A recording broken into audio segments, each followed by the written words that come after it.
Hello' গাইছ, মই ৰাহুল বনাই ৰাতিপুৱা চাদত আহিলোঁ। যি গৰম একদম। ইফালে জলকীয়া গছত পানী চানী দি দিলোঁ। এতিয়া মানে গা চা ধুই কংলেন ফালে ওলাই যাম। তো চাওক না, আজি গৰমে তাৰ অকাত দেখাই আছে আমাক। আজি মানে এইকেইদিন ধৰি পূৰা অকাত দেখাই আছে আৰু কি ক'ব।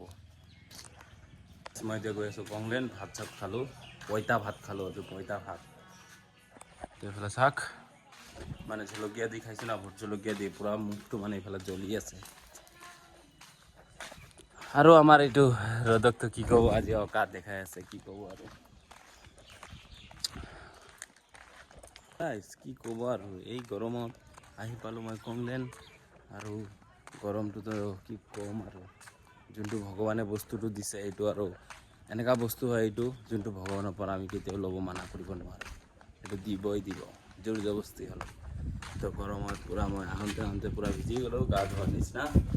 আহি পালোঁ কংলেন। মই আহি পালোঁ এতিয়া ঘৰ, আৰু এতিয়া বাজে 12টা। আৰু মানে চুইমিং পুলত পানী চানী দি আহিলোঁ।